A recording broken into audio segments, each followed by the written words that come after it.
Let's do it. Let's crack open the bubbly. Big episode in store for you guys. Big episode. First of all, great episode. Great content. We had an amazing interview with Matt Neal of Can You Believe It podcast and reporter at the Australian Broadcasting Corporation. Shaye and I have champagne. We are celebrating 52 episodes. I was going to say weeks, but episodes. No. That's 52 weekly releases. We have never once, except for maybe once, not put out an episode every single week. And so we are celebrating us. We are celebrating you. We're celebrating our amazing intern, Reagan. Big shout out to you for shout out to Reagan, who is just killing it, absolutely nailing it. She is doing some fantastic work. Just a little update as well. Shaye had some thunder, but I'm the anti-thunder man, baby. Coming in and stealing the thunder like Bill Gates in one of his cloud machines that turns you gay. Was there more to that? You're just like, I'm here to steal the thunder. Yeah. No, I wasn't going to add anything to what you were saying. I was literally just coming in to steal the thunder. You didn't, that's like, normally you steal the thunder by taking thunder and making it your own. You stole the thunder and destroyed it. You're like, no more thunder. Pure, unadulterated anti-thunder. I guess I don't know. So before we dive into today's episode, Shaye and I just we've got some really big things coming. We're super excited. We are probably only a few weeks away from our big YouTube launch. We're gonna be fucking everywhere. We're gonna be on TikTok, all up in your face.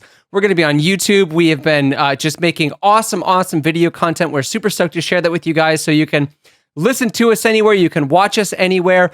We gave a shout out to Reagan, who's just like a fantastic person to work with. If you're interested in doing some work with us, like you do design shit, or you do audio shit, or you're just like a tight person, you're just so tight, contact us. We'd love to work with you. If you're interested in the stuff that we're doing, then we're interested in you, frankly. Yes. Also, a big shout out to Amy, who is the one animating the introduction to our YouTube stuff. We could not be more excited. This shit looks insane. So cool. Fucking cool. So I cannot wait for all of you all to see it. Cheers to you, cheers to us, cheers to 52 weeks of camp re-education bliss. I'm sure you all would not be the people you are if it weren't for us doing what we do. So you know what? I will say this too. I know we've got champagne right now. I'm sure that as the episode progresses, we will become increasingly more drunk, which I'm very much looking forward to. I'm stoked. I am. Yeah. I love being drunk. What a way to spend a Wednesday.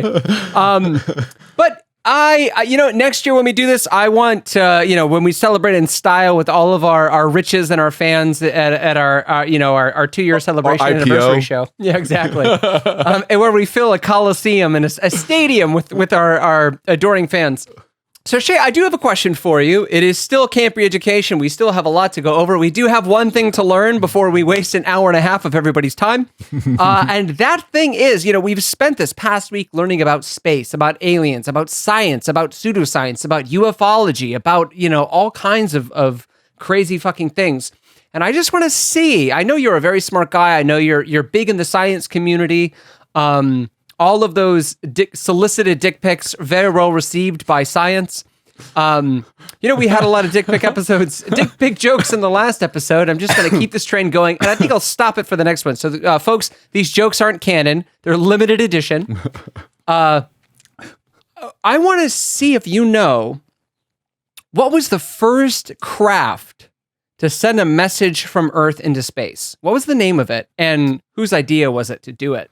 I'm going to guess you're talking about the Voyagers, the gold plates that were jointly thought of with Carl Sagan and... Don't you dare fucking Google. Hands are up here.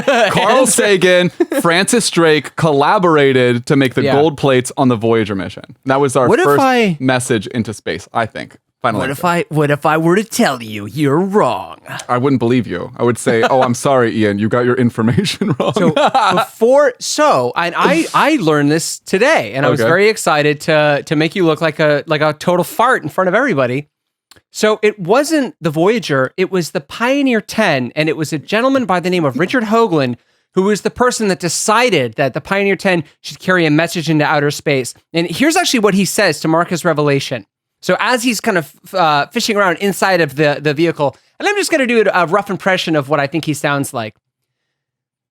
It looked like... No, that's not how he talks. It looked like an imprisoned insect waiting to be born. A huge insect waiting to be set free. Then, a revelation. I'm looking at this thing and absolutely out of nowhere, I realized I was looking at a man-made Earth object that was going to leave the Earth and the solar system, never to return. Something that will last longer than the pyramids, the ice ages, and even the Earth itself. And I realized, oh my God, this is the first thing we've created that they could find. It's got to carry a message. I loved that. You took me somewhere. That was great, Ian. Did you practice that? You practiced that. No, I didn't. That was just, that's alcohol. I did not. There's a lot of things I practiced, and that was very organic. So that was his revelation. And I guess, I think Sagan was speaking somewhere, and him and, so Hoagland and I guess his name was Burgess, they found Sagan and they talked to him about this idea, and then Sagan just kind of ran with it. And then he told them, like, they kept it secret. They were like, we're not going to tell anybody about the Pioneer 10's message. And then once it was like launched, basically, he was like, it's done. The message is in space. And the first thing just like some stuff basically. But one of the things was Carl Sagan's wife, Linda Saltzman Sagan. She drew those two figures, a man and a woman. And she decided very consciously to have them not hold hands because she didn't want the aliens to think that they were one creature. That's fascinating. Okay, that's cool, I guess. Start the show? Start the show. Start the show.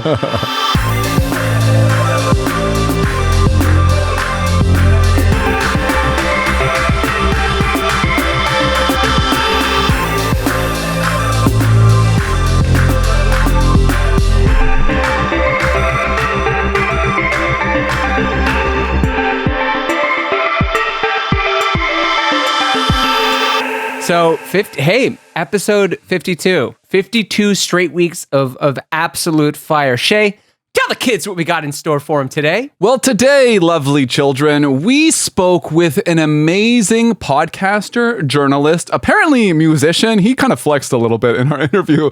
He had some other accolades he wasn't talking about. My name is Neal. I am an ABC journalist in Australia, in Warrnambool, Victoria, which is in the southeastern corner of Australia, and I'm also the host of a podcast called Can You Believe It? Yes, and we dove into your podcast earlier this week and thoroughly enjoyed it. So if you'd actually like to dial that back and kind of leave room for some other podcasters, it's we don't want to be losing any more listeners. It's already a pretty competitive field. You seem pretty connected at ABC. I don't think you need two things. I think you can just let us have this. I left out half the other stuff. Like, I wrote a book. I've got albums. I could be spruiking my Spotify now, but no, I've just, I'll stick to those two things for now. All around good guy, Neal from the Australian Broadcasting Corporation, I'm pretty sure. Corporation. Yeah. Corporation, the ABC of Australia. It's like our country's younger, less advanced brother. Ooh, Not like a learning disability, more like just younger in the school system. We're talking like third grade, we're like seventh graders. Anyway, moving on. Neal was our amazing guest, taught us a lot about the ins and outs of aliens, and just basically helped guide us along our journey of extraterrestrial whatnot and know-how and etc. And really just such a fascinating conversation. We talked about, you guessed it, aliens, UFOs, etc. God made its way in there. God made its way in there, yeah. God made it. I like how you went with the non-gendered. What would God's neopronoun be? Probably God. God is a neopronoun. God and goddess. Paperboy Love Prince goes by, I'm pretty sure God and goddess. As their neopronouns, as God's neopronouns. Now that is a fun fact. Hey, Shaye, random question. Is it pronounced bussy or bussy? It's definitely bussy. It's bussy, right? Bussy? Absolutely. Okay, all right, because I'm going to be delivering the freshest bussy to our fans this episode, man. I am ready to deliver on episode 52. Like, did we mention that it's episode 52? We didn't. Am I already drunk? Anyway, so like Shaye mentioned, yeah, we're going to play you guys some clips of this episode. We're going to talk about what we talked about with him. The full episode is available on our Patreon. It is absolutely worth the cost of admission. And then, there's other great interviews on there too. So guys, if you're not part of that exclusive club, like, what are you doing? Yeah, nothing cool as far as I'm concerned. So join the Patreon, get to hear this entire interview in, I would say, its entirety. And if you're too poor, too cheap, whatever, go ahead and just throw us a quick 5-star review on Apple. That works as well. But with that 5-star review, you get unlimited access to this episode. You can listen to it as many times as you like, forward, backward, middle, beginning, and sometimes even the end. So in line with that thinking, let's start here at the beginning. So we talked with our guest about some of the thoughts we had last episode, where we were wondering to ourselves, why do we think it is that people believe in aliens? And just jumping right into it, here's what Neal had to say about it.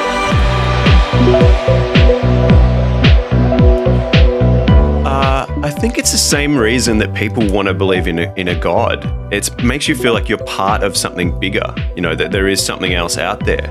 And it's funny, I'm glad you sort of differentiated there, because, is there life on other planets? I think science says most likely yes. Have they visited this planet is a completely different kettle of fish. So when people say, do you believe in aliens? Well, what do you mean, aliens that have come here, or that there potentially are, other beings? Yes, I believe there are potentially other beings. Have they been here? Well, no, I don't think they have, and I think people want to believe they have because it makes them feel connected to a big universe. But I think there's like a certain, how should I put this without sounding cruel? I think there's a sense of people wanting to feel important, or like there's something remarkable has happened to them. I think I do think there's a significant amount of mental illness involved in a lot of, whether it be ghost stories, alien abduction stories in particular. I think that there's underlying issues that often in these kind of things. But I think people want to be part of it in the same reason that maybe they want to be celebrities as well. They want to feel special. They want to feel different and stand out.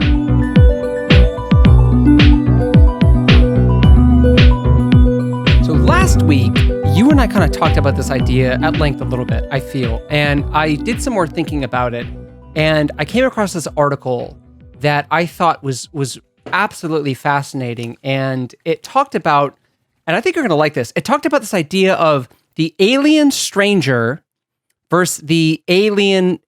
Have you heard of this distinction before? No. So this is pretty cool, right? So basically in this scenario, I think people are yearning for the alien stranger, and the alien stranger is kind of this like meaning making being, right? Where basically like it's something that we fundamentally I've heard it described as recognizably unrecognizable. That's fascinating. Yeah. So I love that. So on the alien stranger, or which they sometimes call the ET human hybridization, psychoanalytic anthropologist, not to scare you, because these are some big words, baby.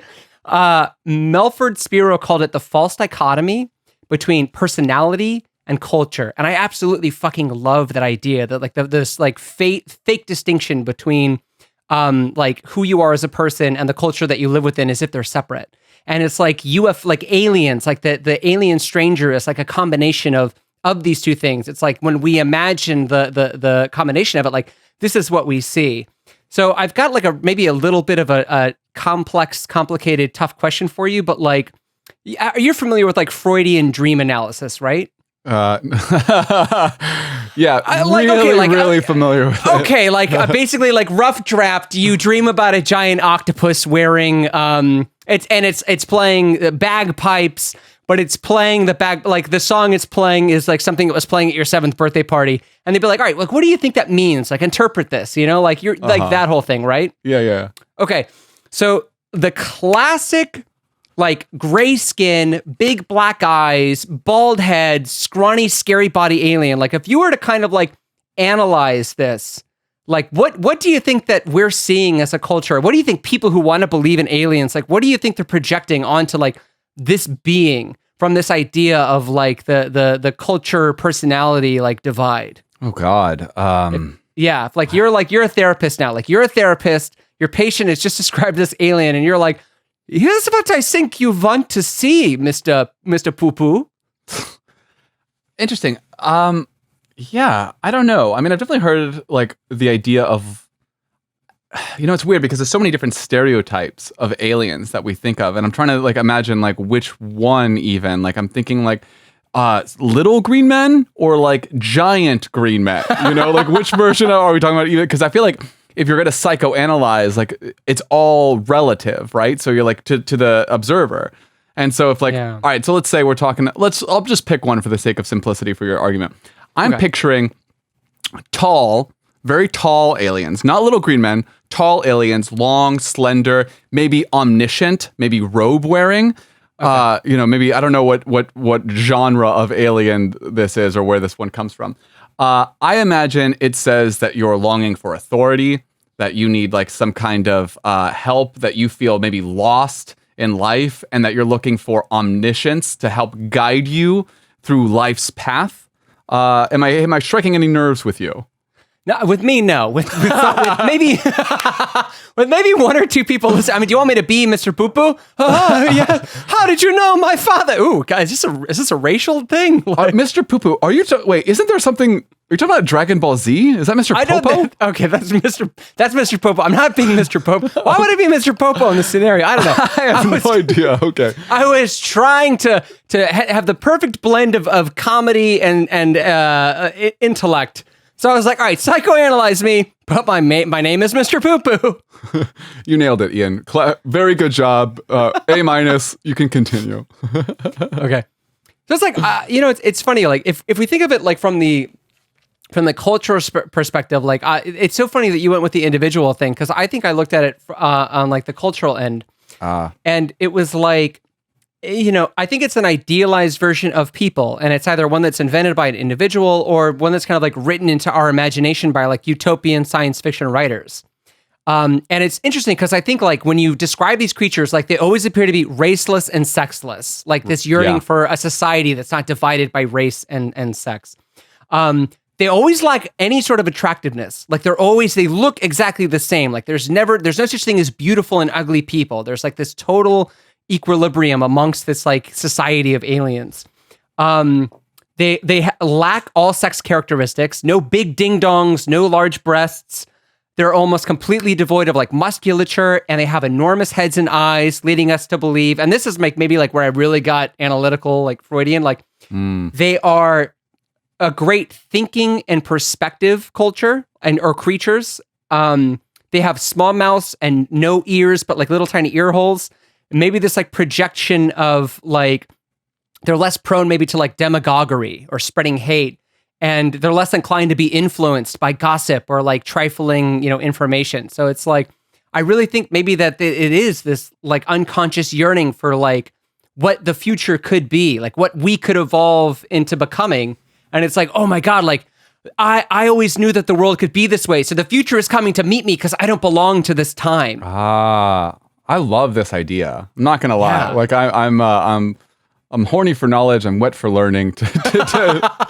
To use a very old throwback from early Kemper education history, which if you haven't listened to the early episodes, why not stop right now and catch back up to episode 52? It'll only take you a little over 2 days to listen to the entire compendium. But yeah, no, I think that's really fucking fascinating. And I think you're absolutely right. And honestly, like, this is like something that I've been thinking about in the last week. And I think you're touching on it pretty well right here. Yeah. I don't think that our civilization is going to make it past. And I think this is maybe like a new thought that I've had. And I think it's because of this, like, I think it's because of the way that we handle all aspects of our society. I guess I'm really talking about capitalism, but maybe also like human nature, human greed, all these kind of things. I don't think that we're evolved enough in like the maturity sense of that expression to like eliminate the ego, eliminate our own self-interest to work collectively to like make it to outer space. And I imagine what you're describing here is a species that has already done that self-work, I guess, like collective community-based like self-work. It's like, no, we can work together without thinking about like, without being super concerned about looks, hierarchy, etc., and just be sexless and just consider like the intellect as like the most noble pursuit. Yeah.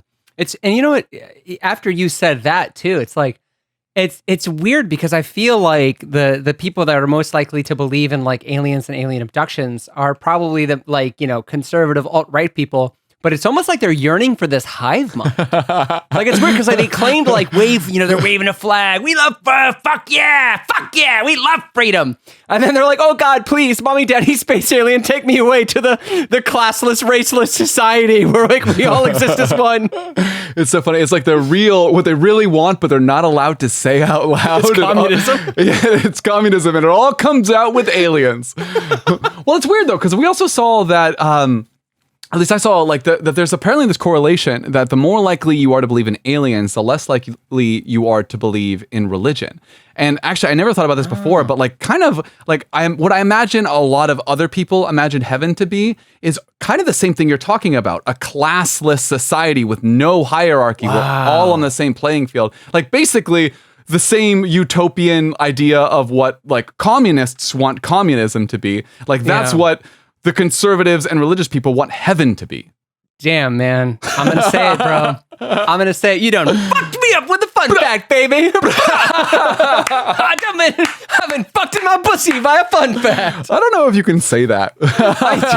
Let's beep. We're going to have to go back and beep. Hi, if you're just rejoining us after our sponsor has come in and cut many minutes of our episode. Okay, Shaye, you know what's so funny is like, I know that we brought like the Matthew Neal, who is near and dear to our hearts, on to like basically talk about how great he is. And we were like, what if we just ignored his point and talked about what we thought? Listen, we've got more great Matthew Neal hits coming at you, okay? Non-stop, baby. At least one more hour of Matthew Neal bliss. You better sit down, buckle up, because I think we might even have one for you now. Before we... What? That was such a good segue. Fuck you. Whatever you want to say. No. Okay. Yeah, what Shaye said. Play that clip.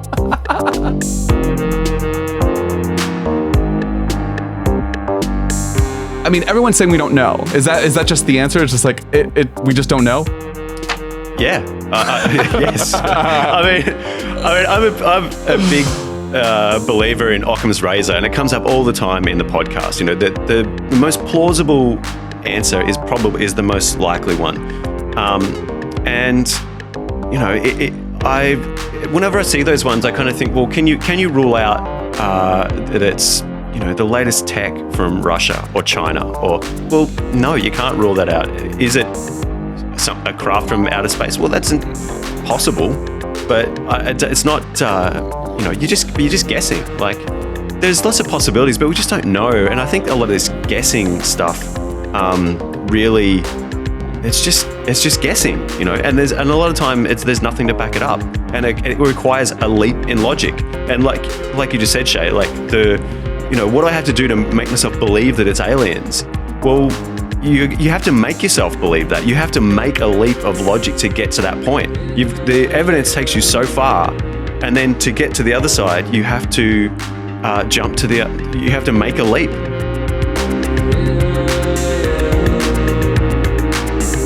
So an interesting thing to consider on his point about like, we don't know what it is. It could be tech. I read this interesting, like not just, you know, obviously I don't think that these were satellites what those, you know, Navy pilots saw in their little cameras.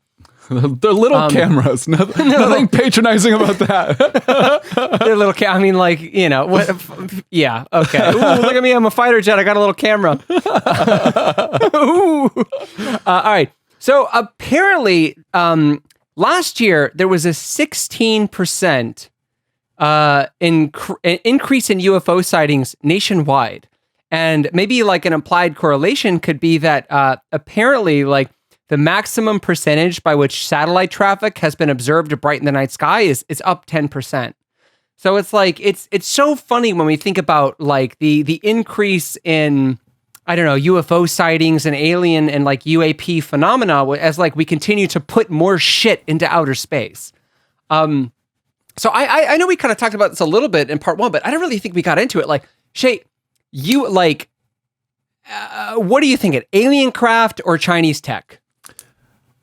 I love the question. I'm going to turn it back on you, Ian, and instead, when you because I want to call you out, I haven't been nearly as pedantic as I've wanted to be recently.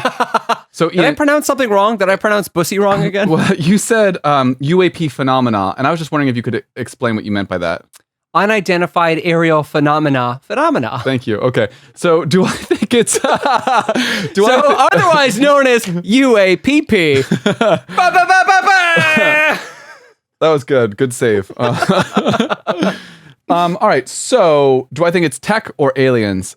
Fuck, man. I honestly have no fucking idea. Like, the videos are really bizarre. Like, they do seem like, I mean this in the most ambiguous way possible. They seem otherworldly. Like, I have no idea what I'm looking at. You know, I'm gonna go with methane gas pocket.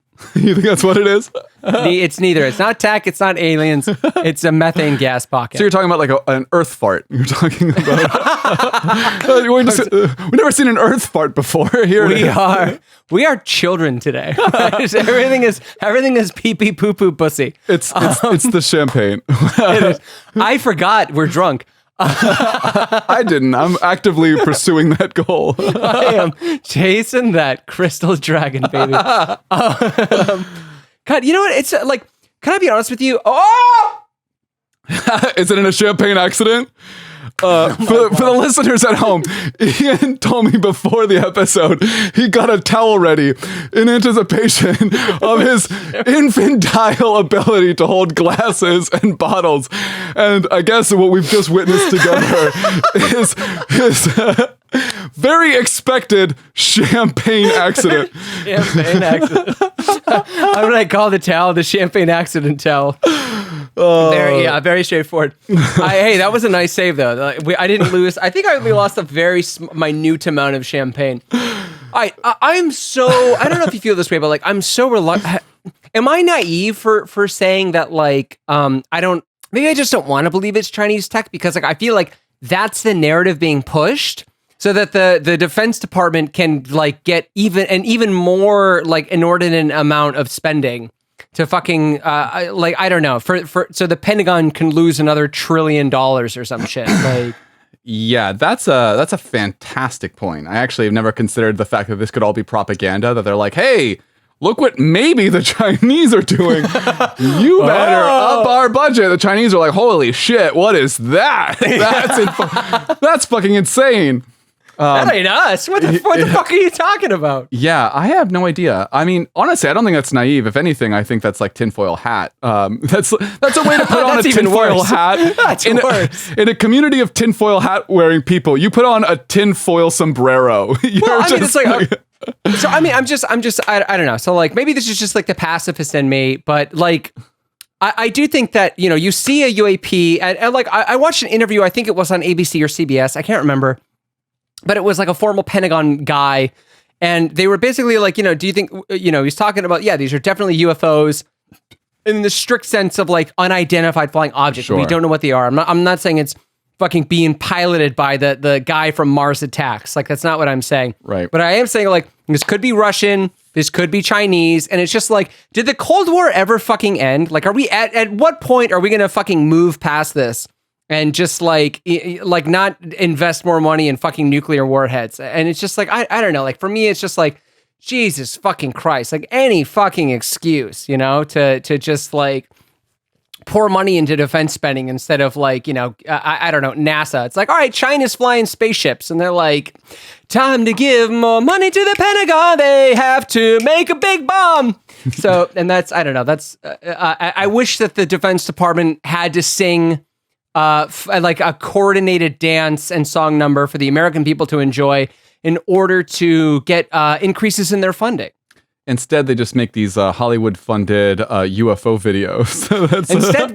Instead, we just get the Avengers movies. Yeah, honestly, to your point about like, all right, did the Cold War ever end? I don't know if the Cold War will ever end if we have near equivalent mega global powers that have conflicting economic interests. I think that's like the de facto nature of like people wanting to be number one, you know? It's geopolitics, like, yeah, like I can't imagine like insert number 2 basketball player here just being totally cool with number 1 basketball player just being number 1 forever, you know? Yeah. I don't know anything about sports. That's why that joke totally fell flat. But like, you know, I think that's basically, I don't know. I think that's basically what it comes down to. But I don't know. So I want to circle back to your question though. Okay, sure.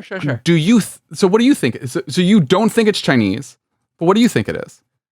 God, man, you know, it's so funny because like when I asked you that question, I wanted to elicit an answer from you because I don't have one. Is it not boring to just be like, I don't know, like, isn't that like, I think in this instance, we should dare to dream, right? And we should be like, all right, you know what?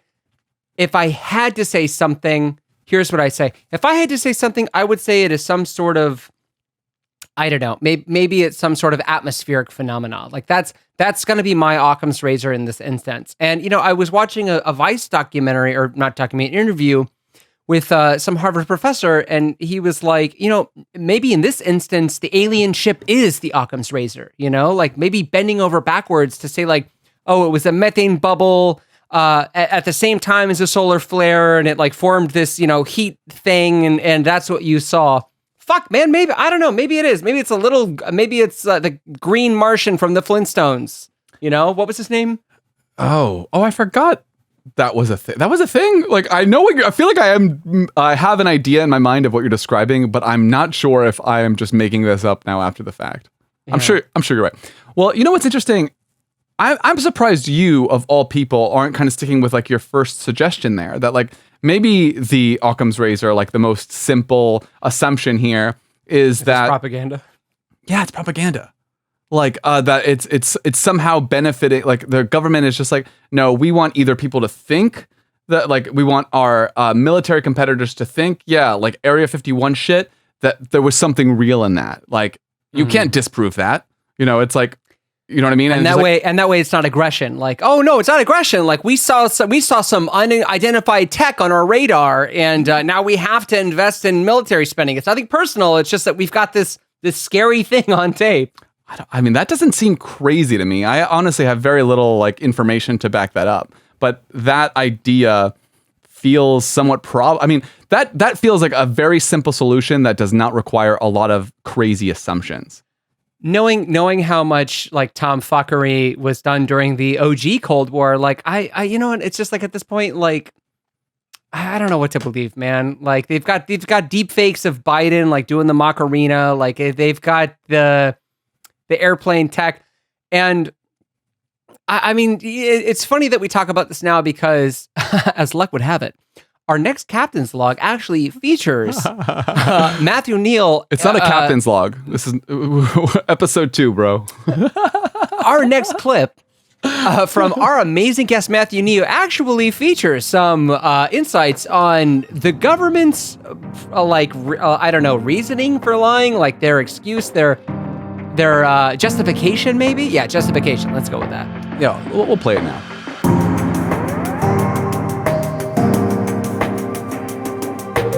I mean, a lot of this comes from distrust of the government. So, over the years, our both in Australia and America, our trust in politicians has eroded. You know, it is now, if you said to someone, politicians lie, you go, well, yes, of course. You know, whereas I feel like back in the day, whenever the day was, you know, people trusted their elected representatives to not feed them mistruths. And, you know, I'm not saying politicians lie all the time, but it seems an accepted thing that politicians and governments will bend the truth about things, or they will lie, confuse, obfuscate. You know, that just seems to be an accepted thing somehow in our democratic society. So I think that bleeds into this whole thing of that governments want to keep things from us, and whether that be, you know, UFOs and aliens. You know, why would they do such a thing? Well, you know, when you think back to when, like, Roswell is kind of like the big first one, and that was late 48, 40s, I think. So yeah, so we're starting into the Cold War. We're on the brink of the Cold War. We've just come out of a Second World War. If the US government got hold of some incredible technology that they didn't understand and went, well, we don't know what's going to happen with this whole Russia thing. Like, they're being a little bit cagey. What if the Germans come back? All this kind of stuff. Then sure, I could see why they want to keep it as like a military secret. Do you want to frighten the populace with? Just look at how people have behaved when they've been told about COVID. We got told about a pandemic and people just lose their shit. They're going to start buying toilet paper for reasons I don't understand. Everyone in Australia just stocked up on toilet paper. The one thing COVID doesn't do is make you shit yourself. So why are people doing that? So if the government came out and said aliens are real, like, there is going to be a certain percentage of the population that would probably lose their shit.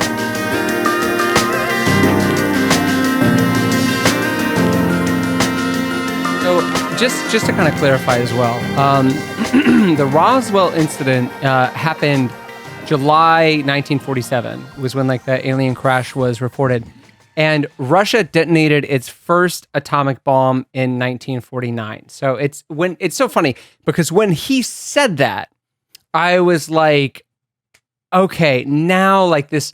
If let's just say hypothetically the Roswell crash is true. And like, UFOs crash land in New Mexico. Now, in the context of like the Cold War, I understand a little bit more why the government would want to keep this secret. But then, like at the same time, also like, would it not be like a big flex to be like, look out, Russia, we've got alien tech. Yeah, I know. I think you're absolutely right. But it's interesting though because like all of this like kind of is predicated on the assumption that. And I guess that makes sense, but this is like predicated on the assumption that, okay, this is, if UFOs were real, this is why we would why the US government would say it. And I still have such a hard time imagining that it is real. Like all of it sounds like just such bullshit. I get like, this is the reasoning, right? Like the explanation here is like, this is the reasoning why a government would lie. Yeah. Which is, I guess, totally different question is like a totally different question from, did they lie? Is this what happened? And I don't know. And I think the answer just for me is just like, no, I still don't think it happened. Like, this is like, could it have happened? Maybe. Did it happen? Like almost certainly not. Yeah. Well, I guess, but it's just so funny because agree or disagree. I want to say that again without slurring. Agree or disagree.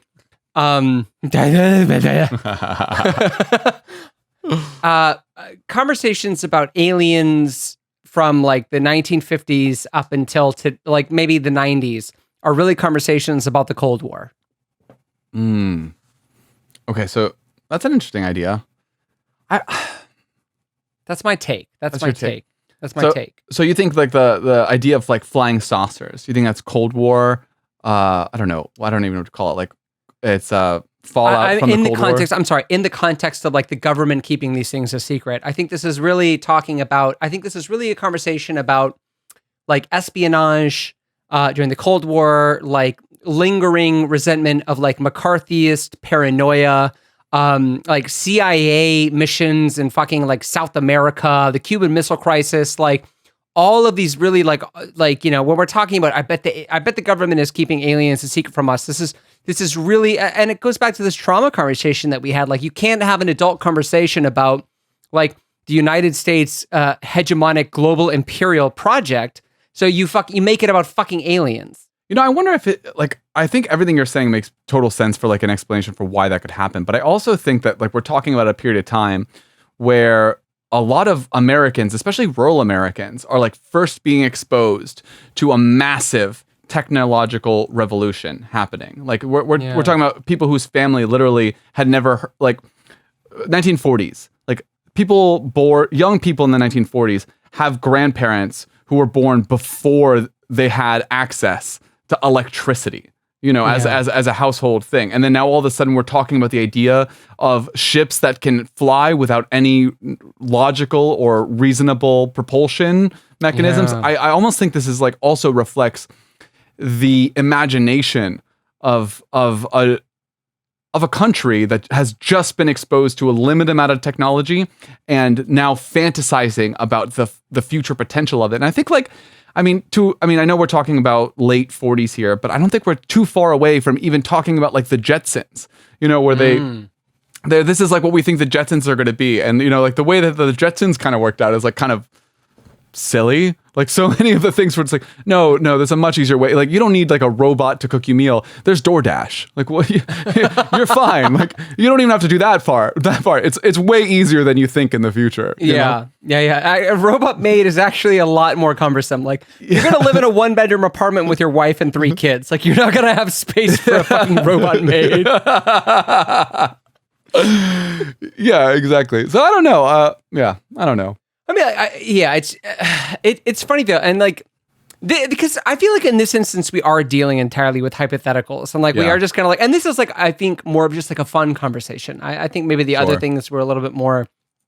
We're dealing with like how people process trauma, like how detached people can get from reality, and like he had mentioned as well, like there's this, this is kind of related to an earlier clip that we had from him, but he was talking about just like how this desire to claim abduction by aliens stems from this like deep rooted loneliness and like alienation from society, that like you have to like, I don't know, make your alienation so fantastical, like, or you, not fantastical, but like you justify it by being like, well, I'm special, I'm different, and like, this is why I have to be alone because no one understands me because I've been through like amazing and incredible things. Your choice of words there is actually so fascinating. Really? You said your alienation is so fantastical that you go through the lengths of creating a story about aliens.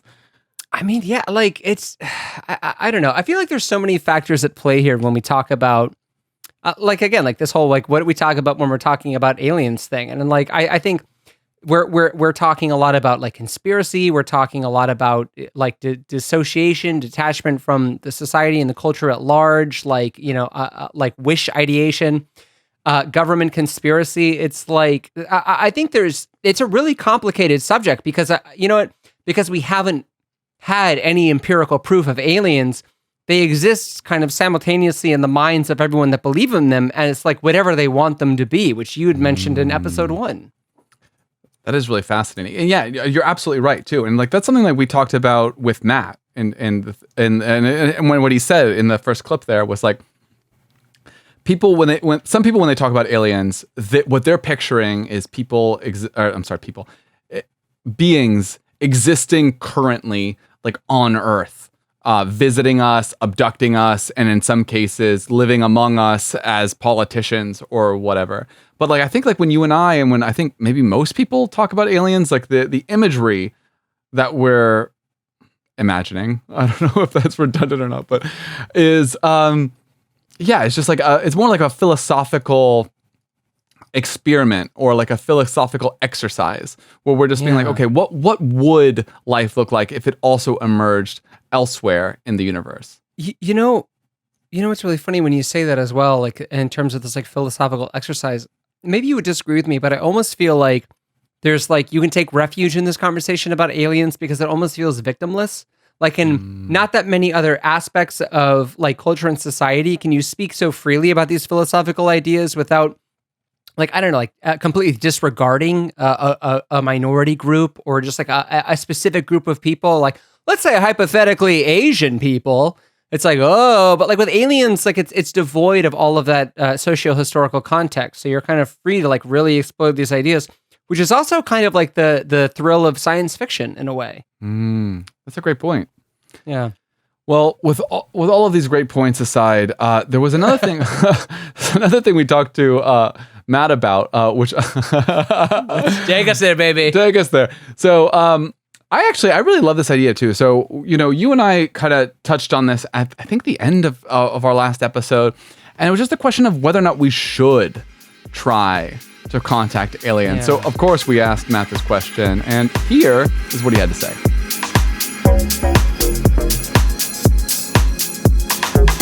Yeah, should we be contacting them? I don't know. It's a good question. I think our curiosity as humans is going to make us just have to do that anyway. We can't remain, if there are other beings out there, I mean, how long can you remain just quiet, hiding in the corner, you know? If they do come and try to colonize us and kill us all, well, it was probably going to happen whether and it's probably going to happen whether we message them or not. But yeah, just in reference to your joke there too, that what do the aliens really want? I think they really, infiltrate government. Aliens really want trickle down economics. I think that's what it is. Yeah, right. Exactly. So this is something I thought about so much during this past week, because this is the thing that I was like, no, absolutely not. Fuck off. Fuck right off. Fuck off. Aliens, fuck off. So they're dangerous. No. So out of curiosity, I delved back into the whole Voyager thing, and that's how I found that fun fact was basically what did they send into space into Voyager? And actually, I came up with I thought was a fun question. If you had to recreate the Voyager, what would you send? Like the message that was in the Voyager? Not even the message, but they include bits of culture. What would you send? What would you send? If you had to send, a message into music and photos, music. What would you What would you send? What would you choose? What would you put in the universe? Well, I will tell you this, and this is definitive. I would definitely not make my final decision based on the answer that I'm about to give you. Drunk on a Wednesday night here in my bedroom. Was it? Oh, that song, that amazing song, In the Club on a Tuesday. I do not know this song. With the aliens. Is that a song? If that, I mean, we'll get rights. We'll get rights from them, and we'll play it at the end of the episode. That's definitely happening. So, what would I send? All right. Pictures of my mom, pictures of the cat I'm fostering. Really? Really? No, not really. I was gonna say that. I think that's beautiful, but if you're gonna take it back, then you're a monster. Yeah, I'm a monster. No, of course. Who gives a fuck about my family or this goddamn fucking cat that I'm feeding and whose shit my girlfriend is very generously cleaning? I haven't touched the litter box once. I'm not going to either. But it wasn't your idea. You don't have to. It wasn't my idea. I was the bigger person by saying, of course, if you really want a cat, you can have the cat. I'm not going to get in your way. I'm also not going to clean its shit. I'm not going to get in your way. And every sense of the word, I will literally not step in between you and anything that comes out of the cat or goes into the cat. Precisely. Yeah, so what would I put in? Fuck, man. Honestly, in this case, I would probably defer to everything that the original Voyager message. I don't think I could do a better job than Carl Sagan and Francis Drake did. There's no fucking way. All right, so here's a fun fact for you. Okay. I really want to make a song called "Fuck Me Up with a Fun Fact." With a fun fact. All right, we'll do it. Fuck me up with a fun fact. All right. All right, do you know who Timothy Ferris is? Tim Ferriss has a podcast. Not that guy. Not him. not that Tim Ferriss. I was you can't do this. I know who that is.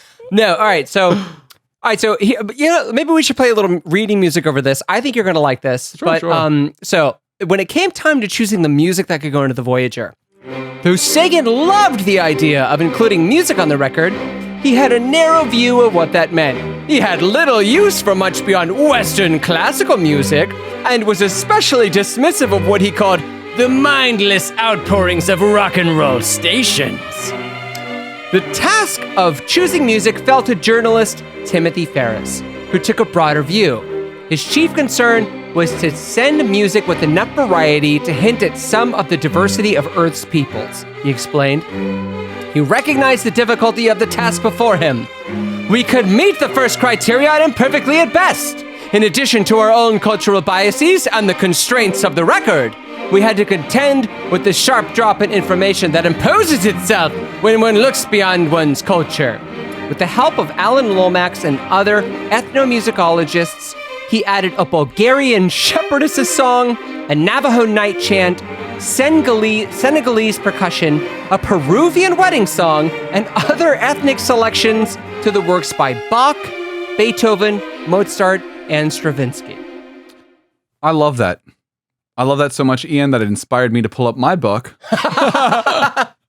Extraterrestrial Languages by, of course, the now infamous Daniel Oberhaus, who's been canceled for including dick pics in the book.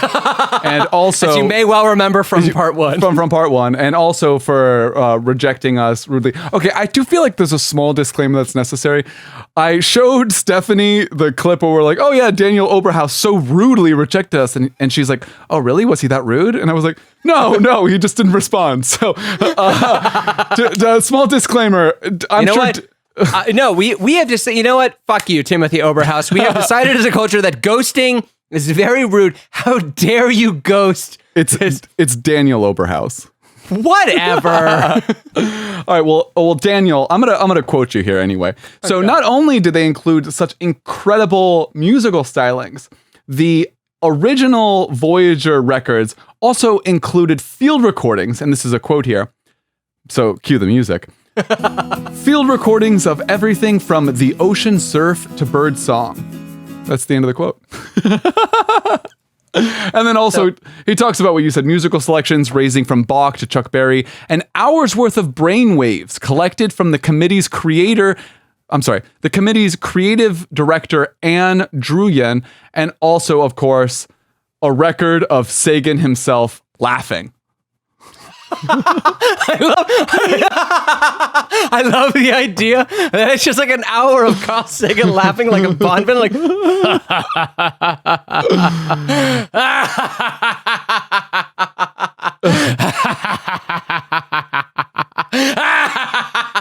And it's an hour of that, and the aliens would be like, dude, we are never going to Joker Planet, okay? All right, so listen. I've got more to talk to you about this Voyager thing, but before we do that, and like we don't have to put reading music over this, we can. But I just thought you would love this. Because there's no pleasing everyone, and I know they tried their best, but it's just like they're like why didn't you ascend my song to the space peoples? But whose voice is that? I'm getting there. So. All right. You know, after word broke of like everything that they did send to the aliens, these hypothetical aliens, like this record could very well have crashed into an asteroid by now. Everyone is so salty about it. So at a dinner after a Cape Canaveral press conference, a boozy NASA official of Italian-American descent approached Lomberg. You put that 3 German composers under the record and not the one Italian song. The official then gave him a gesture of such forceful clarity, which is this. Gave him one of these. It's a middle finger for those listening. It's a middle finger, yeah. Now, Lomberg claims to have wished they had a photo of it on the record as an example of how humans communicate non-verbally.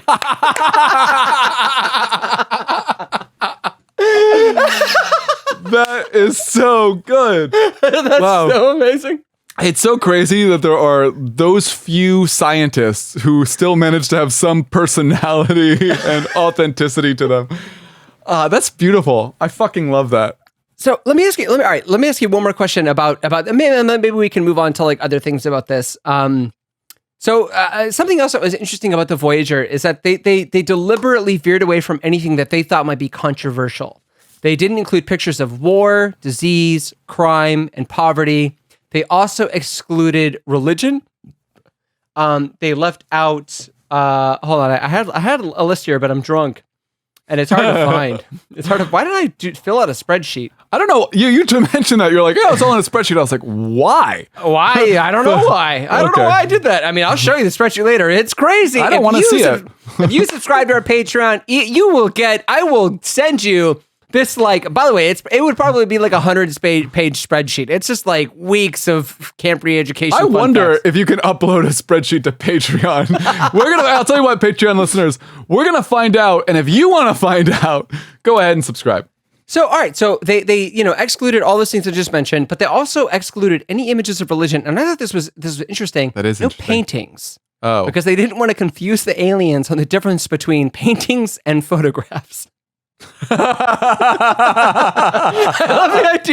love the idea that an alien would see a photo of a Sherpa and then a Picasso and go, all right, I kind of get this one. What the fuck happened to this one? Like, is this a disease that's on their planet? Like, is this a warning? We should not go there? Would this happen to us? fascinating. Dude, I don't understand. There's a whole fucking chapter in this amazing book by Daniel Oberhaus, our famous guest who did not join or us. Captain Dick Pick, as we refer to him. So yeah, Captain Dick Pick had like a whole fucking section here on art as like a way of communicating with aliens.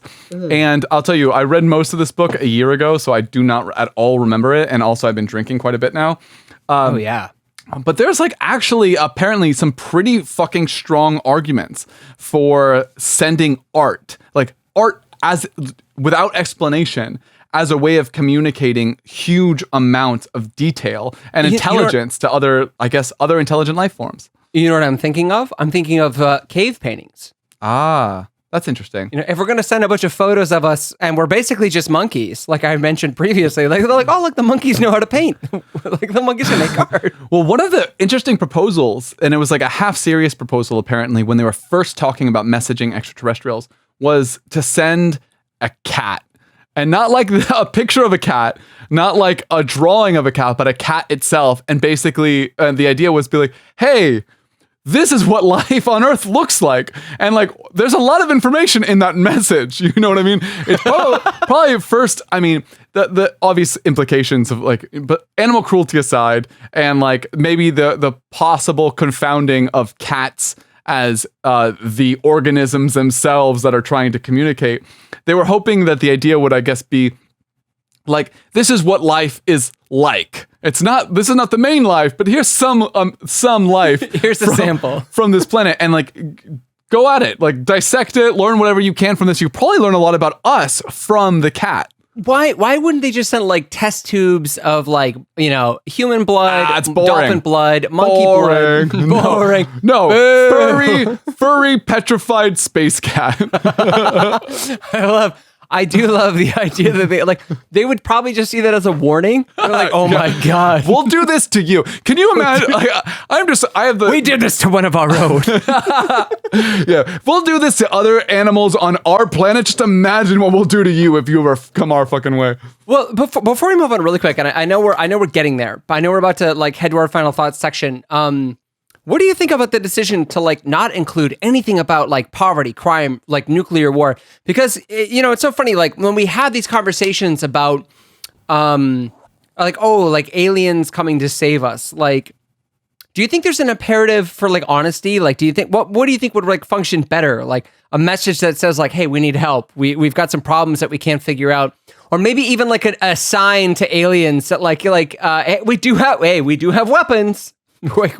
We can be very dangerous. You know what's funny? I immediately think of the parallels of a job interview, and I'm like, I would not go to a job interview and be like, hey, here's my worst flaws. Like, do you accept me? What job are we applying for? Any job. Like, I definitely wouldn't go to a job and be like, also, I have a gun. Like, I wouldn't show them like nuclear bombs and just be like, just so you know, I have a gun. It's with me. If I was gonna if I'm like trying to like introduce myself to someone, I don't go and say like, yes, I'm a great person. I'm fine. I do have some weird religious hangups. What job in space are we applying for?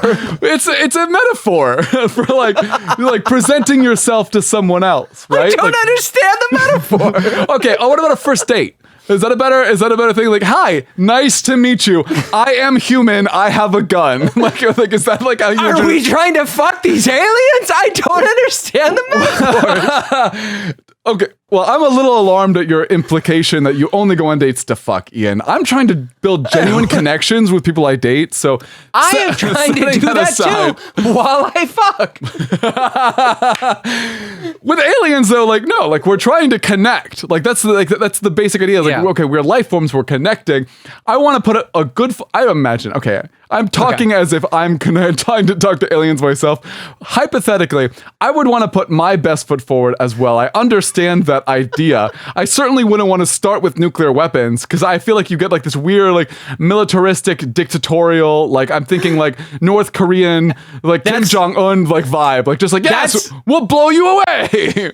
That's the international that's the interstellar version of the dick pic. It's a picture of a nuclear bomb. Like, we didn't ask to see this. We did not ask to see this. That's so good.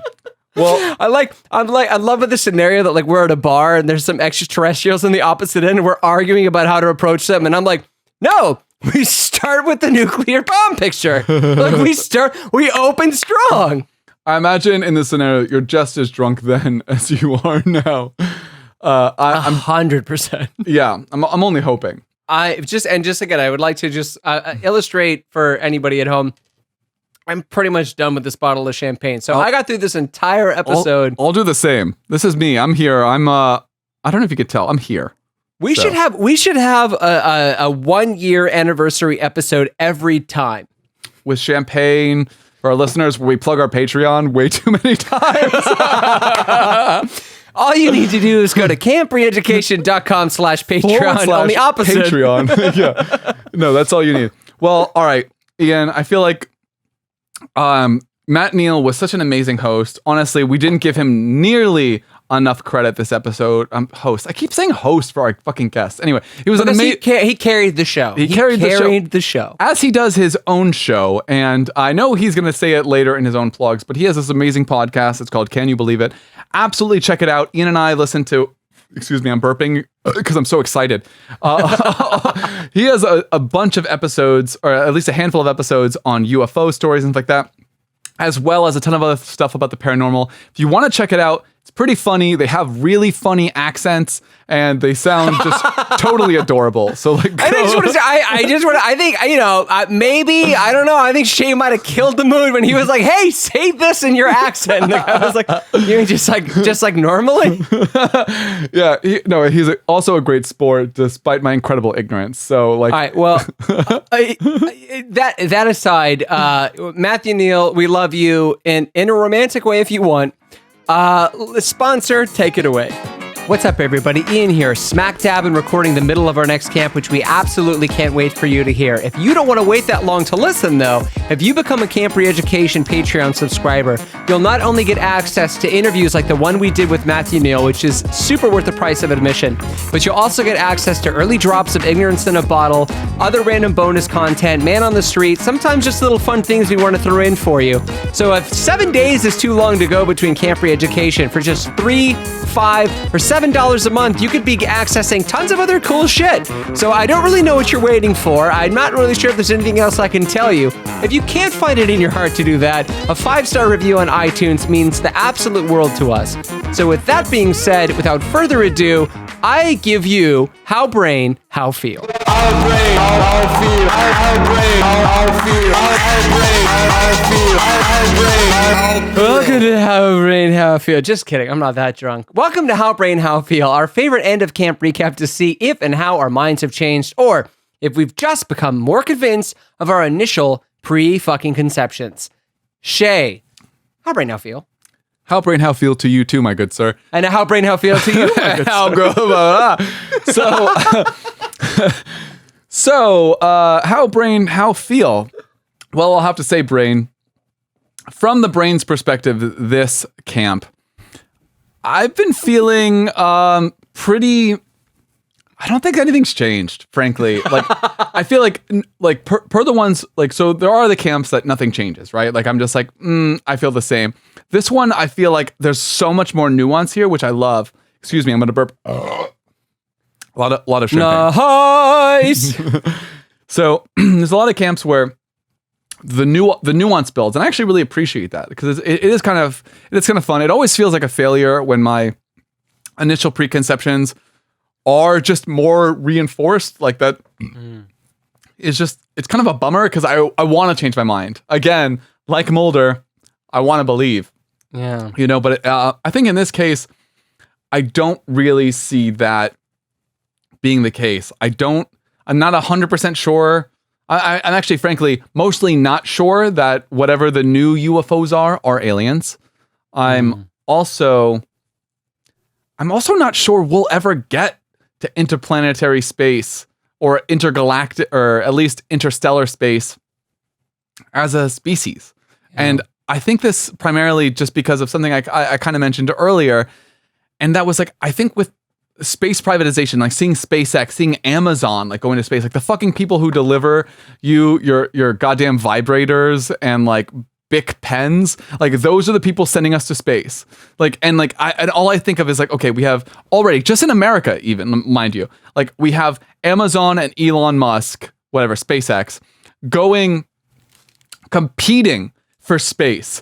I feel like we're already doomed for failure. Like until we can learn to collaborate and work with unity and cooperation, I frankly do not see a future where we successfully do any type of colonization that we're hoping for. And I kind of find that frankly really sad. And I feel I blame capitalists, I blame capitalism, but frankly, like I'm not sure if it's totally their fault. Like I almost feel like it's the fault of evolution for designing our brains to be so susceptible to greed and to be power hungry. Like, I mean, obviously, like, fuck the capitalists, but also, like, what are we gonna do? Like if capitalism exists so rampantly in our dumb monkey brains, clearly these dumb monkey brains weren't the brains for interstellar space. And I think that's just kind of where I'm landing with this. I don't think aliens have been here yet, and I don't think we're gonna be the aliens to go anywhere else. You know, I feel like that's such a shift from where I was earlier. I feel like it is. No, I feel like it is a. You know what's so funny is I almost feel bad. I'm like, did I rub off on you? But I think I think that's doing you a disservice. I know that you thought a lot about like this camp over the past couple of weeks, but it's I don't know. Like I'm inclined to agree with you because I think that like the people that are going to space right now are the people that can afford it, and I think all they're doing once they get out of the atmosphere is thinking about market selfies. Share. Or that. Yeah, it's like, probably a mix. Honestly, probably a mix of the two. Like, look what I'm doing. And they're like, wow, this is great. How can we like capitalize on this? Right. And yeah, I don't know, man. I think you might be right. And it's just gonna be like, I think it's like I don't know if I necessarily think this or if I'm afraid of this. And I think that might be an important distinction. Like what I think and what I fear. And what I fear is that like there's gonna be like a level of exploitation to the extent that the Earth becomes uninhabitable, and then like a very small select group of people inhabit Mars, and like that's like the beginning of the plot of the movie Alien. Like that's how it starts. Like that's the facehuggers actually originate on Mars, and it's Elon Musk, Jeff Bezos, and Bill Gates. I loved when you used to say Bezos, like or back in early Camp Education history. You're still saying someone Bezos. Ruined it for me. Okay, I'm not allowed to say Bezos anymore.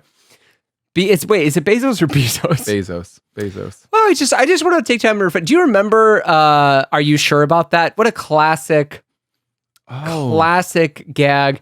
And for anybody who's unsure, if you go back and listen to the earlier episodes before the intergalactic Ian and Shaye took over the host bodies of regular Ian and Shaye after we'd been trapped in the space-time continuum. It was a great gag, but we retired it for fear of ever running into them again in the void where we left them. If you're confused by this, all you have to do is go back and remember we've got 52 fantastic episodes. Yeah. If you made it this far into this episode, you definitely have enough time to listen to all 51 before this again. Before continuing from here on in this episode for the rest. By the time you take over 2 days to listen to catch up on all the Camp Education goodness, the next episode will be out. So, I mean, I don't know. I think that point, while sad, I think it's very poignant, and I do think it serves as I don't know, like an important fact to keep in mind if the goal. If we think honestly about the goal of like space travel and space quote unquote colonization, like if we do think honestly about why we're going there, I think it's important to keep these things in mind. Like if we're going to be in competition on Mars, what's the fucking point? Yeah. I wonder if it will be like that, because it's weird because we think from our Western, I think, and I think many others do as well from our Western perspective, that it's like Elon Musk, Jeff Bezos, and like NASA, maybe the Chinese party, like, the Chinese Communist Party, and like other governments like kind of fighting for space. But it's weird that we are like so disjointed, and I'm just not sure what has to happen. until there are global alliances that everyone's like, no.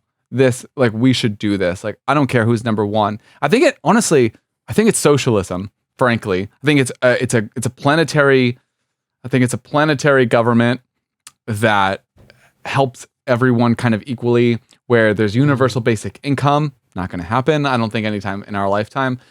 And universal healthcare, where we're all like not afraid of like our teeth rotting and that like being like the death of us. I think we're so far away from just the basic needs of humanity that the needs of an interstellar or maybe even interplanetary humanity is just not really in the cards for us. Especially considering we've got supposedly 10 years, not like 8 years now to stop global warming. Yeah. So here's, it's so funny because like this is a little bit tangential, but we posted that meme about like rising carbon dioxide levels, and someone was like, well, China is, again, like this fucking like Chinese fear mongering. And like, look, like, China's not perfect. Absolutely. Like the shit they're doing to like Uyghur Muslims in China is fucking atrocious. In those re-education camps. In those re-education camps. And we would know because like, that's where we got our whole shtick about like, you don't have to be in a re-education camp to have your thoughts shaped for you. But it's funny. And just randomly, I know this has nothing to do with aliens, but like keeping this, riding off the back of your point of like this collaborative thing and like thinking about, the information that you're given to divide us. Yeah, I know that China, I think they have like the most carbon emissions in the world. That we have a fourth of the Chinese population and we're half of their carbon emissions. Not only that, but we've moved most of our manufacturing plants to China. So it's like, yeah, like when we really think, is it China or is it really the transnational corporations that have moved their things there to sell shit back to Americans? And I thought this was an interesting fact. The number of trees lost each year as a result of the consumption habits of the average Chinese person in China, it's 0.5 trees. It's half a tree. What do you think it is in the United States? All right, I'm going to give you a range of 90% certainty. Are you ready for this? Okay. Yeah. Because I'm 90% certain that I'll get it right in this range. 0.5 trees to... In China. Yeah, like as in China. Actually, I'm going to go lower just to be certain. 0.25 trees to 500 trees. Okay. So the number of trees lost each year as a result of the consumption habits of the average person in China is 0.5, half a tree. It's 5 in the United States. I nailed it. So Nailed it. These facts and figures are always misleading because there's always other ones to consider. Now here's something that's going to break your heart, Shaye. What is it in Sweden? 0.5 in China, 5 in the United States. What is it in Sweden? It's going to break my heart. I don't think it is going to break my heart. That's a red herring. Ian's trying to fuck me over because I know that they burn their trash and then eat it. So what? That's right. So I'm going to say 0.25. 22. Bullshit. Eat a dick, Ian. Fuck you for attacking my people. Fuck your stats. Fuck your stats. That's all right, so anyway, my how brain, how feel. Wait, you already did yours. Was that not yours? I didn't do mine at all. You went first. I'm doing mine now.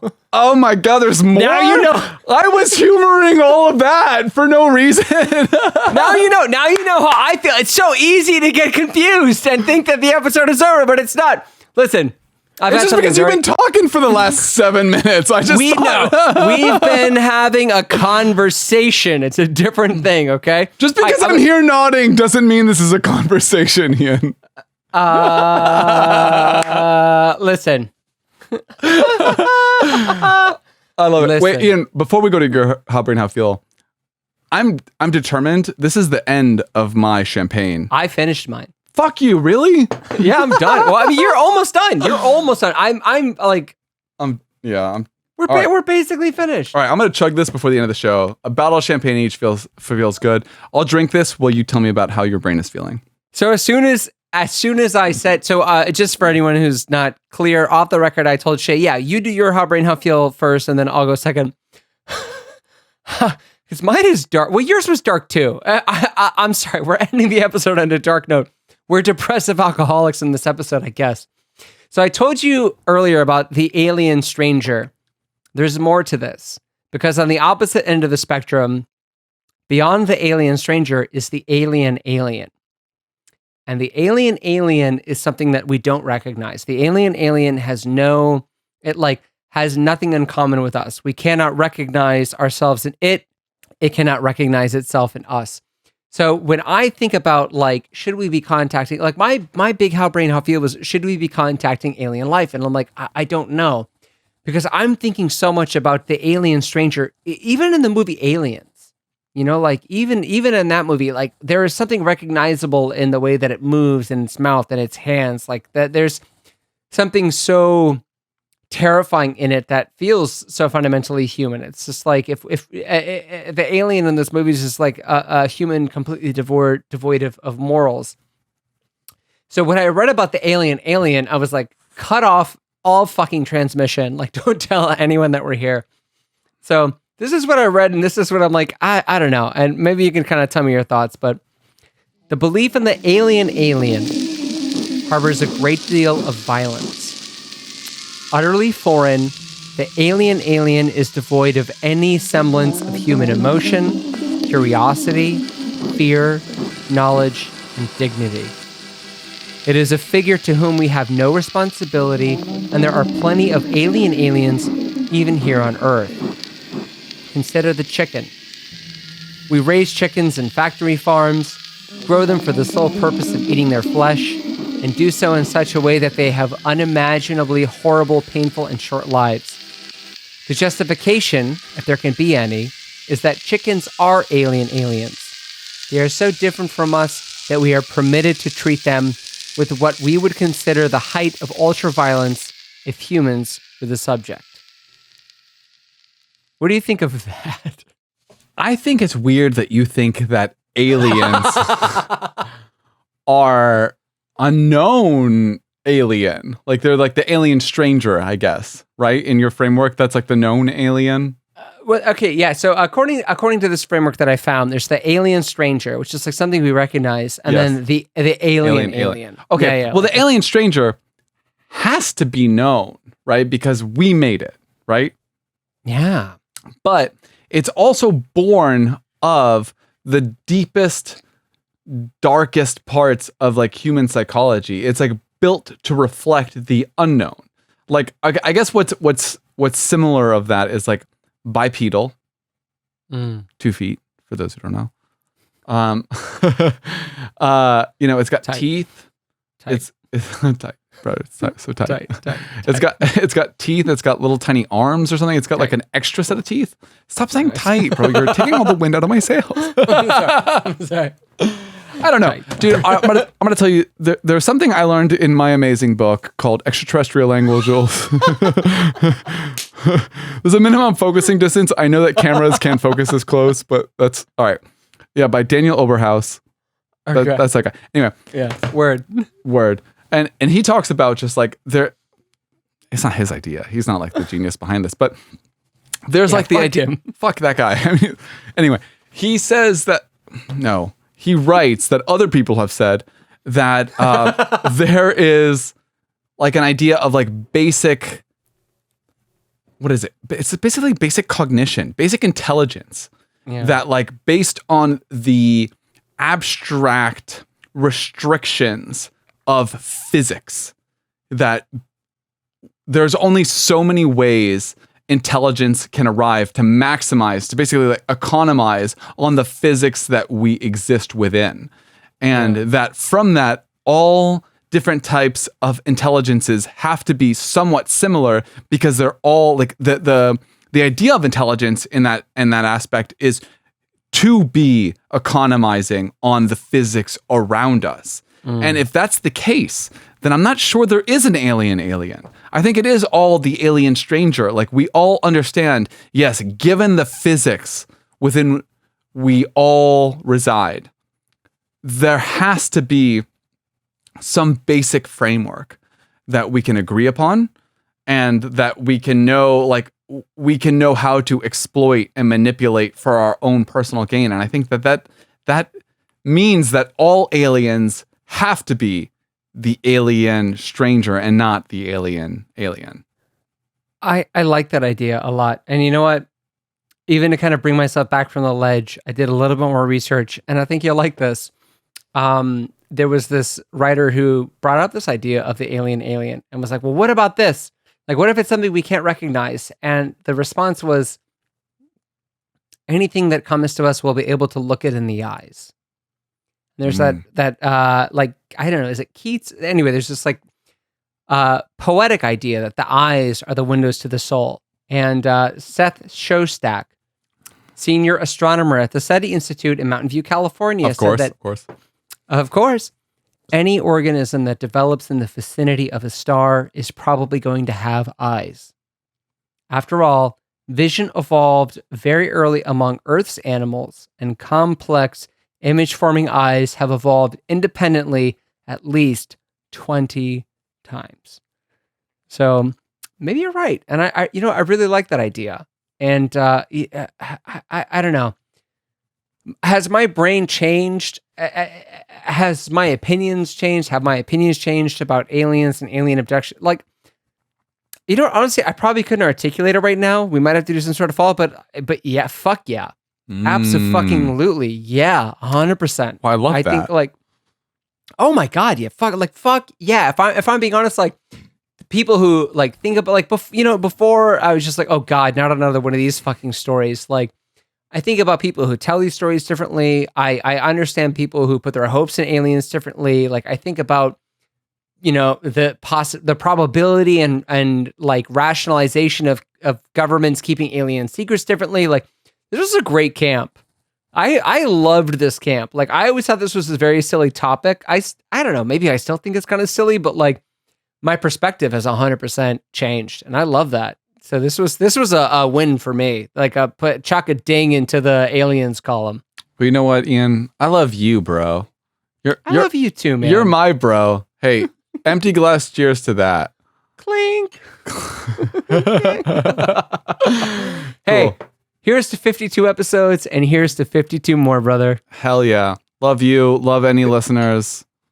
I wish I had more to drink now. I feel like that's bad luck, right? Yeah, I don't know. Did we just jinx our show? There's probably another drop in here. I'm fishing for the last drop, too. I got one. I got a little something. Same. Bad luck. Be gone. Bad luck gone. All right. With that, I think I hear your beautiful music queuing up the end of the episode. I think I do, too. So fuck you and fuck everyone else. Have a good night.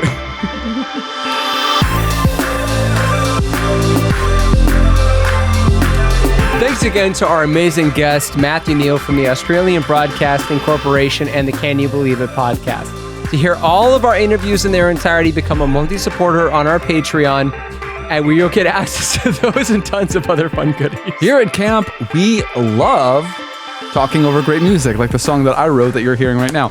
If you want to hear more amazing music, like the song that you're hearing right now, then follow our playlist on Spotify, where our amazing intern Reagan may have helped and done that. We hope you enjoy this camp as much as we did. Don't forget to follow us on Instagram, Twitter, and everywhere else. Stay tuned for the next camp where we do the stuff.